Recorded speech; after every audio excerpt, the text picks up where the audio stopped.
Welcome to your independent facilitation training for those seeking to serve self-determination program participants. This is provided by the East Bay Independent Facilitation Work Group, a partnership between the Regional Center of the East Bay Self-Determination Local Advisory Committee and the Bay Area Office of the State Council on Developmental Disabilities. We're glad you've joined us for this 8-session series. Section 2. Foundational Skills of an Independent Facilitator. Your guide for this session is Vi Ibarra. We will cover ableism, cultural competency, person-centered thinking, and supported decision-making. So we'll start with ableism. What is ableism? Let's put this in context. So we all are familiar with racism, which is the discrimination or prejudice against people of a certain race or ethnicity. We're familiar with sexism, which is the discrimination against people of a certain sex or gender. So it follows that ableism is the discrimination or prejudice against people who have disabilities. And we'll talk more about what that looks like and ways to combat it.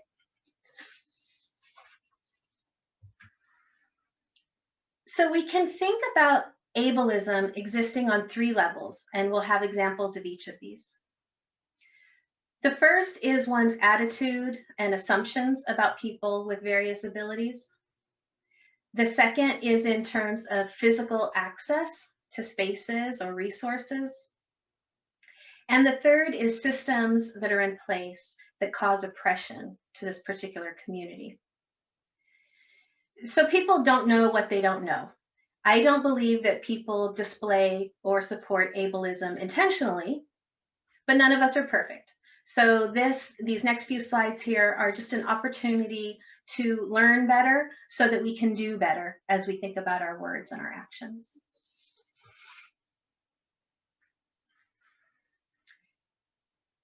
An ableist society forgets the notion that disability is natural. There have always been disabled people. There always will be disabled people.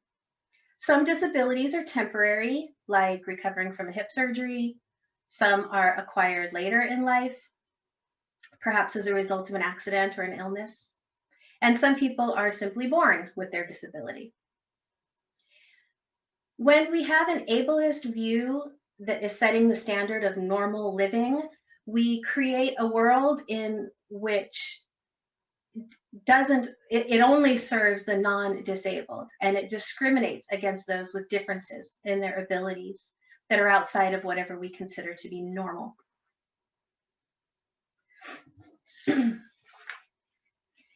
We definitely have examples of ableism in policies and systems.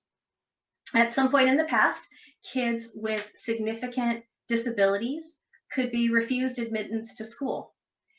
We had to put laws into place to establish free and appropriate education for all students, regardless of their ability levels and regardless of any preconceived notions about how public education may or may not be beneficial to them. More recently, there have been concerns about rationing of medical care and using a measure of quality of life for persons with disabilities as decisions are being made about possible rationing of medical care during times of extreme shortage. So ableist beliefs can have very serious consequences. Another example that I think about is technology, which on the one hand has opened up so many possibilities for people with disabilities over the past few decades. But at the same time, this is still a place where we can find ableism. Think of a job application that's available only online and is not accessible by a screen reader. That would clearly discriminate against a certain segment of the population, which may be very well qualified to do that job. So the American Disabilities Act of 1990, the ADA laws, have made a difference in how we build public spaces. So now we see curb cuts and ramps and accessible bathrooms in public spaces. But as this third bullet point here notes, even when a space is technically built to code, it might still feel like an afterthought or checking a box rather than really considering the needs of the entire community when that space was created. So what can we do to combat ableism? We can reflect on our own words and deeds. We can learn more. We can open ourselves up to challenging our own thoughts and assumptions. We can be good role models. We can ask questions about how one might access a particular service or resource. We can advocate for systems change. That's either at a local, state, or federal level. I also have a note here, the last bullet point, about a video that you might want to check out on YouTube if this is something that you'd like to hear more about. It's a video called Disabled Parenting in an Ableist World, and this is presented by a woman with a disability who is a parent, and she talks about her experience kind of navigating through this ableist world of ours. The next thing that I'm going to touch on is cultural competency. This is something that we're likely all very familiar with in terms of language or ethnicity, or maybe religion or gender identity. So I just want to throw into that mix an additional component of disability. Attitudes toward disability can vary among different groups. So this could include this could include the views that a society has about why a person is disabled, or views that a certain group has about how to best support that individual who has a disability. For example, we could think about, do we best support this person with a disability by encouraging his independence and helping him make good choices and live life on his own terms to meet his own desires and goals? Or do we best support this person by doing everything for him and making sure his needs are always completely met without any struggle on his part? So we just need to think about that and be mindful of the ways that culture impacts the person we're working for in our role as an independent facilitator. And also think about how it influences the family members and the other support system of that person that we're working with. This could also include differing views within various disability groups. So within different disability groups, you may find varying attitudes towards one's own disability. So taking a step back and looking at the bigger picture, here are 5 principles of cultural competence. And just a reminder that cultural competence isn't a thing that we achieve or acquire. It's something that we work toward. It's the process, not the outcome. So first, we really have to value diversity. We have to really know that a group is better when there is an array of perspectives, experiences, and beliefs. We need to look at ourselves and try to understand how and why we think the way that we do. In terms of dynamics of difference, be aware that many factors can affect cross-cultural interactions. Be open to acknowledging this and discussing this. Build in cultural knowledge to all that you do in your work as an independent facilitator, and be prepared to adapt to the diverse clients that you will be serving.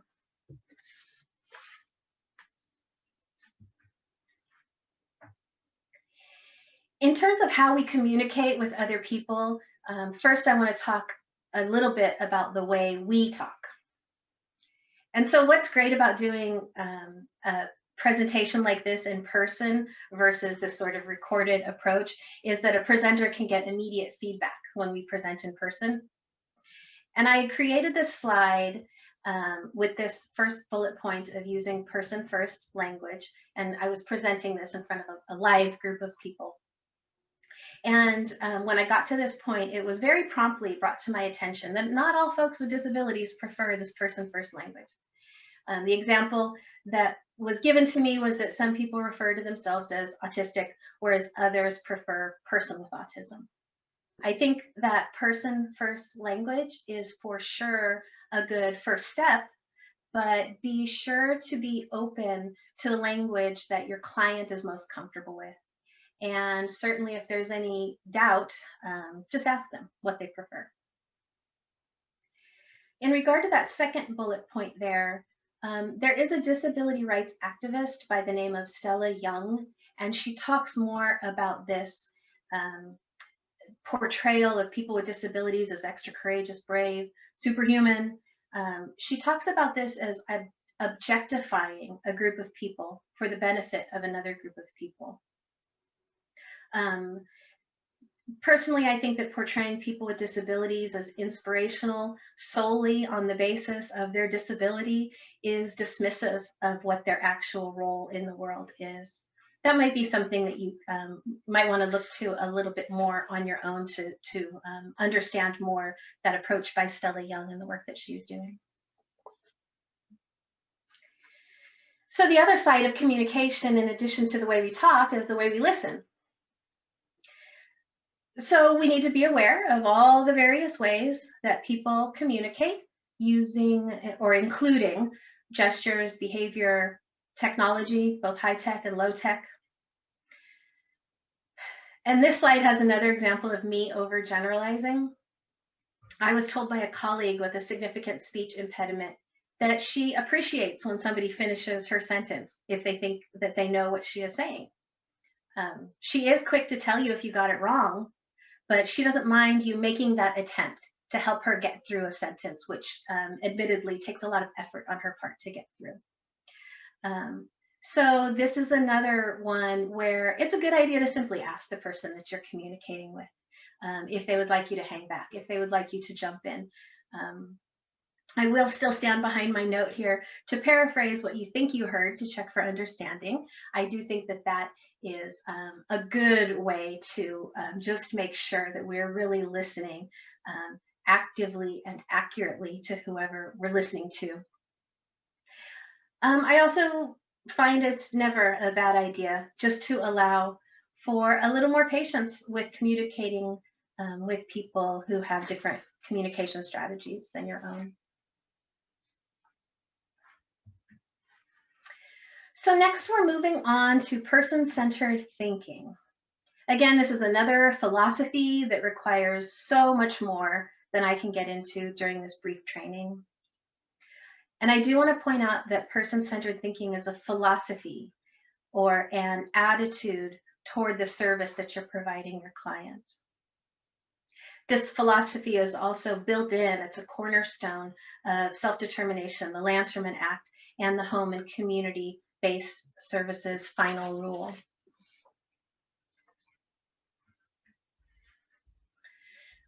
When it comes to person-centered thinking, I understand that this will look different from one client to the next. The people that you serve will have a wide variation in how they communicate their wishes.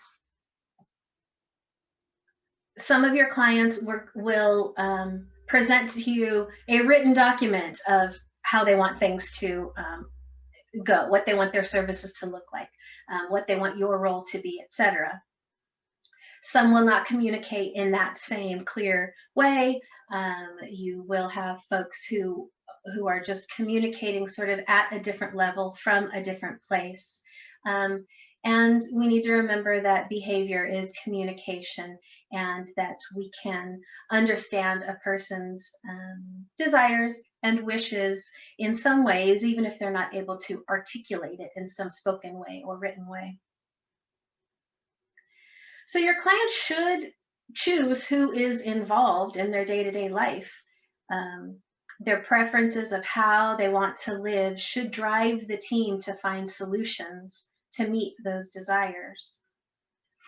Once we understand what a person's goals are, how they want to live, where they want to live, how they want to spend their time, we look at the natural resources that are available to them to help them reach those goals. After looking at these natural resources available, then we look at additional supports that can help them reach their goals, paid staff, paid services. This is really about your attitude toward the work that you do and how you move through the process with your clients. Person-centered thinking, in my view, is a shift from a person who receives services being a passive recipient of services, and it's shifting over to instead this person being an active participant in designing their program and taking control of their own goals. In terms of person-centered thinking, there are lots of tools available. This is kind of just a start for some things that you can search for online. If these tools are not familiar to you, this might be a good area where you'd want to do some more homework on person-centered thinking practices and just become more familiar with these tools. And this is just a small sampling of what you might find that's available to you.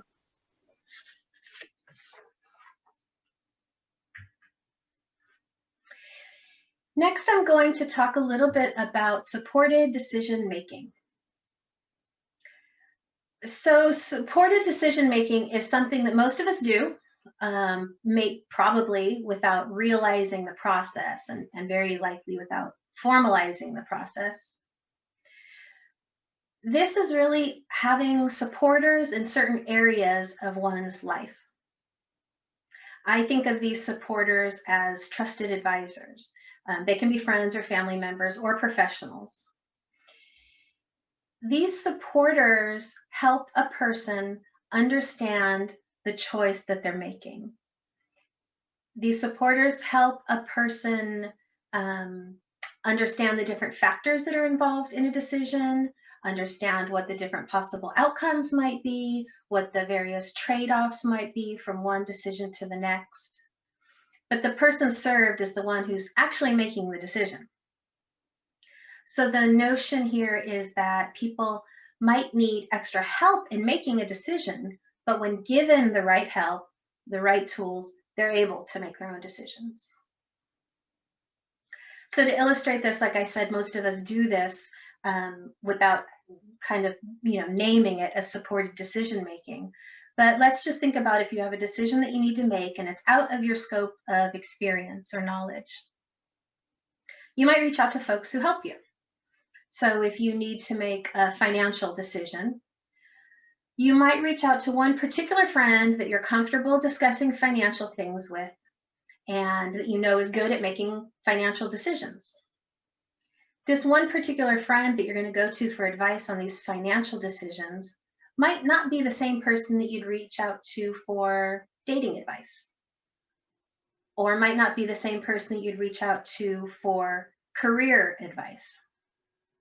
So the idea is that we develop, let's say, kind of a roster of people that your client can reach out to for help in making certain types of decisions. And the categories of these decisions might be things like financial, living situation, job-related decisions, maybe somebody who can help with a person making decisions around stuff that's going on in terms of family dynamics, the struggle between a parent and an adult child, those kinds of things.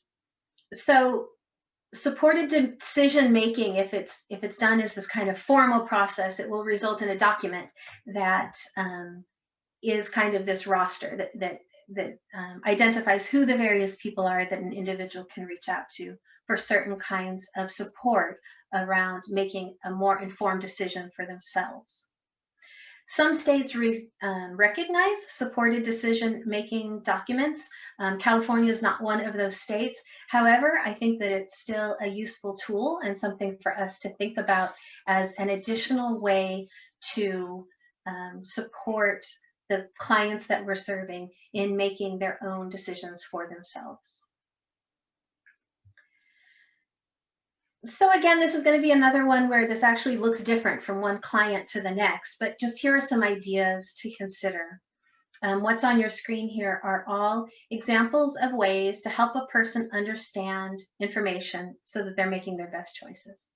So providing materials in plain language or in some sort of visual or audio form, simply allowing extra time to discuss choices. Something that might be a quick choice or decision for you might take your client longer to make that same decision. Another tool would be creating lists of pros and cons, role-playing activities to help understand what outcomes might be of a certain choice or decision. A supporter could attend appointments with the individual. Let's say that this is a supporter that's helping an individual make medical decisions for themselves. This support person could help prepare your client ahead of the appointment to make a list of questions that they want to ask, to talk about what they are comfortable discussing with the doctor in front of the supporter, or what might, if there's certain parts of the conversation that the supporter might need to leave the room, all these things to prepare for the appointment. And then during the appointment, the supporter would be available to take notes to then help the client remember what was discussed and then further discuss what the various options might be. A way a person could be a supporter in terms of financial decisions would be to be added as a have access to a bank account with this person's permission, so that the supporter could have access to what's going on financially and could help the client manage their financial decisions. The person-centered planning process can also include this as part of the person-centered plan to identify who these people are that can help with various aspects of one's life. So supported decision-making is pretty significantly different from a durable power of attorney or a conservatorship. So the power of attorney and a conservatorship both identify a substitute decision maker. Both of those select someone else who can make decisions on behalf of the person that you're serving. Whereas a supported decision-making agreement is a way to support the person in making their own decisions rather than handing over that power to somebody else. A power of attorney is a complex document, and it needs to be carefully written so that it's executed validly. And a conservatorship is a court process which takes time, and of course there's expense involved with the court process and the use of attorneys. Whereas a supported decision-making agreement, it's not a contract, it's an authorization. It can be much easier to create and understand and execute. Some of your clients will have conservators. And the first note that I want to mention is that the conservators should provide documentation which shows which specific areas of responsibility have been provided to them by the court. They do not necessarily get to make all decisions on behalf of your client. So you would want to know specifically where their areas of authorization are. And having a conservator and using a supported decision-making process are not mutually exclusive. A conservator can participate in the circle of support, and they can assist an individual in making informed decisions while still maintaining their decision-making authority in their specified area.